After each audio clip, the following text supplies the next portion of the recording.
It was a bitterly cold winter morning in the Bronx, New York, on February 26, 2013. The day began uneventfully, with residents going about their routines. On Eagle Avenue, one man's routine dog walk turned into a nightmare that would send shockwaves throughout the community. The man's dog sniffed aggressively at a pile of garbage bags left by the curb, pulling its owner closer. Initially, he tried to dismiss it as the dog being overly curious, but something about the dog's behavior made him stop. When he opened the bag, he froze. Inside was something no one should ever encounter: a dismembered human torso. He immediately called the police. The scene became chaotic as officers arrived, blocking off the area and beginning their investigation. Soon, more bags containing human remains were discovered in nearby locations, scattered like horrifying breadcrumbs, leading investigators to a grim realization. The remains belonged to 45-year-old Tanya Murd, a well-loved home health aide and mother of 3. As investigators pieced together the evidence, they found a trail leading straight to Tanya's apartment, which she shared with her 23-year-old son, Bashad McLean, and her youngest child, a 7-year-old boy with Down syndrome. Inside the apartment, police found the tools of a grisly crime assault with traces of blood, cleaning supplies, and signs of a struggle. The walls, once witnesses to ordinary family life, now bore silent testimony to a horrifying act of violence. When Bashad McLean was brought in for questioning, his demeanor was unnervingly calm. He expressed no shock, no grief, no regret. Instead, he openly confessed to the murder, describing in chilling detail how he had stabbed his mother during an argument, dismembered her body using the saw, and disposed of her remains in garbage bags. Even more disturbingly, Bashad admitted to taking a selfie with his mother's severed head. The photo, later leaked to the media, shocked the nation and became an enduring symbol of the case's brutality. This confession, horrifying as it was, raised as many questions as it answered. Why would a son commit such an unimaginable act against his own mother? What led to this moment of unspeakable violence? To understand, one must delve into the complicated dynamics of the McLean family and the mental health struggles that plagued Bashad throughout his life. Bashad McLean had a troubled history marked by severe mental health issues. Diagnosed with schizophrenia, he had long struggled to differentiate reality from delusion. His mental illness was compounded by feelings of resentment and alienation. Family members later revealed that Bashad felt his mother favored his younger siblings, particularly his brother with Down syndrome, over him. This perceived favoritism deepened his feelings of inadequacy and rejection, festering into a toxic mix of envy and rage. Despite his challenges, Tanya Murd worked tirelessly to support her family. She was described by friends and neighbors as a kind, hardworking woman who loved her children deeply. As a home health aide, she cared for others with compassion and dedication, often going above and beyond to ensure their well-being. But her kindness was not enough to shield her from the storm brewing within her own home. In the weeks leading up to her murder, Tanya confided in friends that she was afraid of Bashad. She spoke of his increasingly erratic behavior and violent outbursts, but she remained committed to keeping her family together. As a single mother, Tanya bore the weight of providing for her children while navigating the challenges of raising a son with severe mental health issues. The day of the murder began like any other. Tanya woke early, preparing breakfast for her children before heading out for work. But an argument with Bashad quickly escalated. Fueled by years of pent-up anger and his untreated schizophrenia, Bashad snapped. In a moment of uncontrollable rage, he attacked his mother, stabbing her repeatedly until she lay lifeless on the floor. Afterward, Bashad's actions were methodical, almost robotic. He retrieved a saw and dismembered his mother's body, carefully placing each part into garbage bags. The sheer coldness of his actions suggested a complete detachment from reality, a hallmark of his mental illness. As the investigation unfolded, police discovered that Bashad had not acted alone in the aftermath of the murder.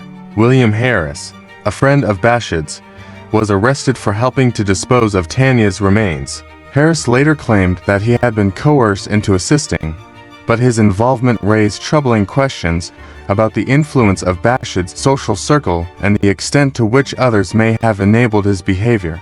The trial that followed was one of the most harrowing in recent memory. Prosecutors presented a mountain of evidence, including Bashid's confession, the saw used in the dismemberment, and the infamous selfie.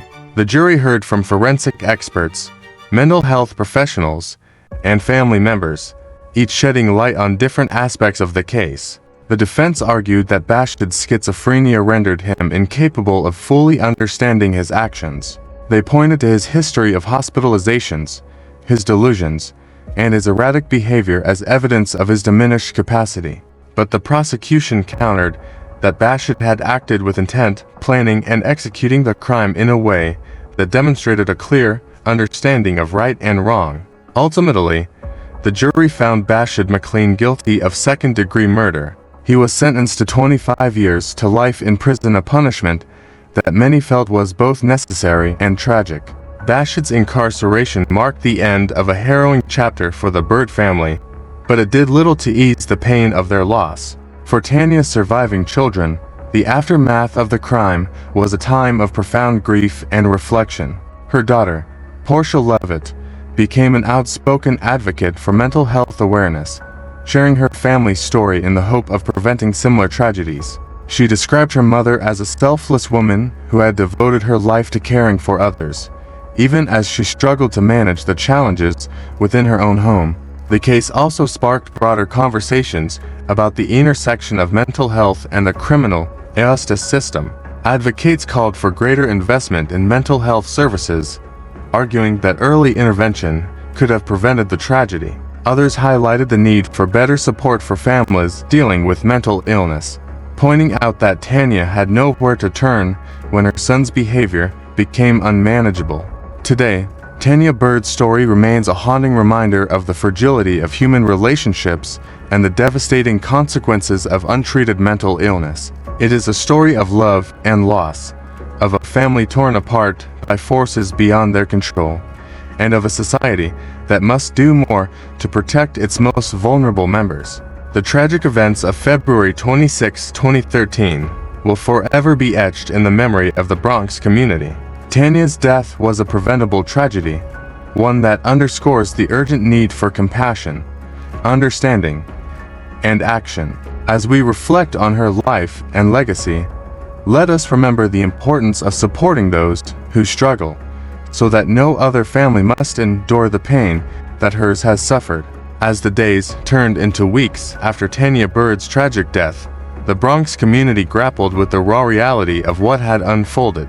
Memorials were set up near her apartment, with neighbors, friends, and strangers leaving flowers, candles, and handwritten notes expressing their sorrow and disbelief. Tanya had been more than just a name in the neighborhood. She was a lifeline to many, known for her cheerful demeanor and willingness to lend a hand whenever someone needed help. The community also began to question how such a tragedy could have been prevented. In hindsight, there were warning signs, escalating arguments, Bashid's erratic behavior, and Tanya's own expressions of fear to her friends. But like so many families navigating the challenges of mental illness, Tanya and her children were left to face these struggles largely on their own. Resources for mental health care in underprivileged neighborhoods were, and still are, alarmingly scarce. The system had failed both Tanya and Bashid in its inability to provide adequate intervention when it was most needed. In the courtroom, the narrative of the case took a darker turn as the defense team presented Bashid's psychological profile. Experts testified about his long-standing schizophrenia, describing the delusions and hallucinations that had haunted him since his teenage years. One psychiatrist recalled sessions where Bashid spoke of hearing voices urging him to act violently. Another described his paranoia, his belief that people, sometimes even his own family members, were conspiring against him. This testimony painted a portrait of a deeply disturbed individual whose mind was a battleground of fear, anger, and confusion. However, the prosecution emphasized that mental illness, while a significant factor, did not absolve Bashid of responsibility. They pointed out the calculated nature of his actions after the murder, the use of tools, the disposal of the remains across different locations, and even his chilling decision to document the crime with a photograph. These were not the impulsive actions of someone entirely detached from reality, they argued, but deliberate steps taken by someone who understood the gravity of what he had done. The revelation of the infamous Selfie became a focal point in the trial and in public discourse. The image was not merely evidence of Bashid's crime, it was a stark symbol of the depths of his detachment from human empathy. Forensic psychologists debated what such an act might signify, with some suggesting it was a cry for attention, a way for Bashid to externalize his inner turmoil. Others saw it as a manifestation of his delusions, a distorted attempt to assert control over a life that felt increasingly chaotic. Meanwhile, Tanya's youngest son, the child with Down syndrome, became a symbol of resilience amidst the tragedy.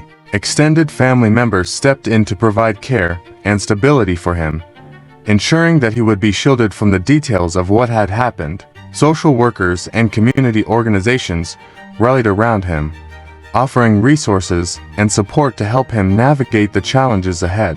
In many ways, the care he received became a silver lining in an otherwise harrowing story, a testament to the power of collective compassion.